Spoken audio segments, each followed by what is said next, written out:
It's kind of wild to think about, but the very definition of a valuable skill, it's changing right under our feet. For so long, it was all about what you knew, right? But now, with AI taking over so many of those cognitive tasks, a totally new kind of currency is starting to emerge. So yeah, let's get into it.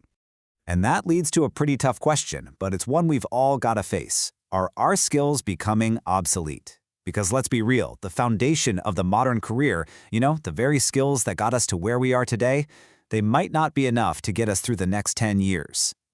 I mean, for the past half-century or so, we've been living in what's called the knowledge economy. It was simple. Value came from information, from expertise. But that whole model, it's starting to crack. And it's breaking under the pressure of a really, really powerful new force. And that force, no surprise here, is artificial intelligence. We're way past the point of AI just automating factory floors. Now it's coming for analysis, for coding, and yeah, even for creative work. And look, this is not some sci-fi movie scenario. It's happening right now. Just look at this number. We're talking about 94,000 tech layoffs in a single year. And a lot of these companies are saying it outright. AI-driven efficiencies are making these roles redundant. The disruption? Oh, it's here. And to really get a handle on this, let's just zoom out and look at the sheer scale of what's being shaken up. The knowledge economy, it's an $80 trillion global system. It employs more than 1 billion people. So when a system that massive starts to show cracks, you better believe the shockwaves are going to be felt absolutely everywhere. But okay, this isn't some doom and gloom story. Not at all. It's just the next chapter. See, this kind of massive disruption, it's happened before. And every single time, it's ended up elevating the things that only humans can do. And this timeline lays it out perfectly. You can see the pattern, right? First, we valued manual labor on farms. Then it was all about operating machines in factories. Then came the computers, and it shifted to cognitive labor. So what's next? Well, as AI starts to handle that cognitive heavy lifting, the next logical step is an economy built on something else: human discernment. This is what we're calling the wisdom economy. Okay, so here's the key takeaway. It's not just that the tools changed with each era. The whole logic of what we consider valuable changed too. And in this new wisdom economy, it's not going to be about who has the most data anymore. Nope. It's going to be about who can cut through all the noise, distill that complexity, and make really sound ethical judgments. All right, so let's talk about it. What is this wisdom thing, really? It sounds kind of abstract, right? But it's not. It's actually a set of very concrete, uniquely human skills that AI, for all its power, just can't copy. So here's a simple way to think about it. Knowledge is all about the what. It's the facts, the data points. You can look it up, you can automate it, you can basically hand it over to an algorithm. But wisdom is about the why and the how. It's what provides meaning. It requires actual human depth. It's all about discernment. Okay, advantage number 1. Think about it. In a world where AI has all the answers, the real power shifts to the person who knows how to ask the right questions. That's wisdom in action. It's the ability to frame the perfect prompt with just the right amount of context and turn a generic AI into a legit insight machine. All right, the second big advantage is perspective.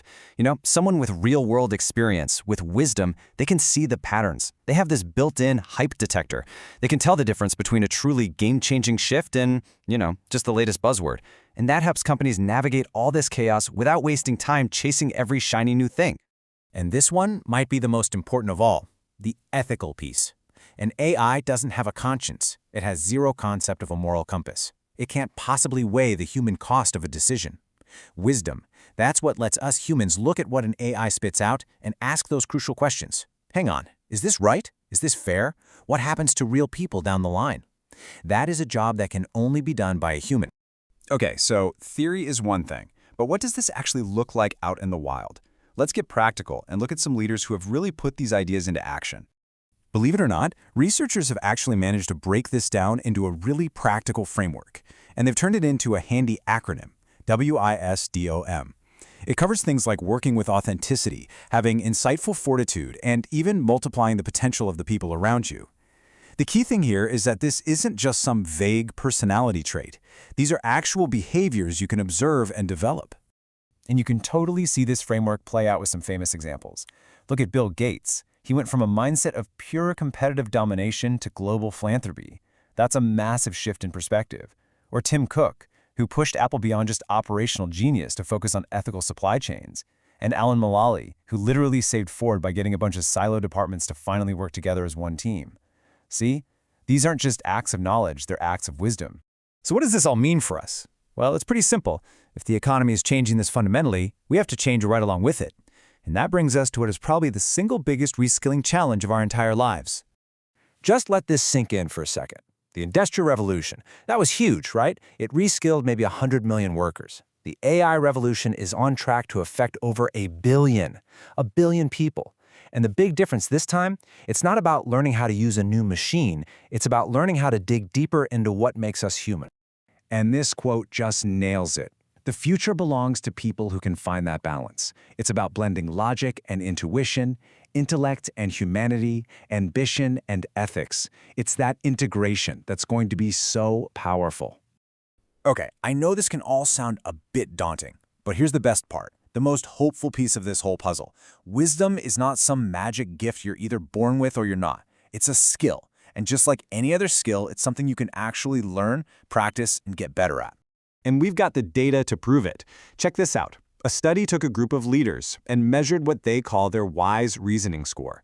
Before any training, the group's average score was 2.64 out of 5. Okay, but now look at this. After only 5 months of training, and this was training focused on stuff like perspective taking, humility, resolving conflict, their average score shot up to 3.34. That's a huge jump. It's solid proof that these very human skills aren't just teachable, you can actually measure the improvement. And that really brings us full circle, back to the big question for all of us. As AI continues to get smarter and smarter, our biggest advantage isn't going to come from trying to be faster or better than the machines. It's going to come from doubling down on the very things that make us human in the first place. So, the question I'll leave you with is this. In a world full of artificial intelligence, how are you going to cultivate your human wisdom?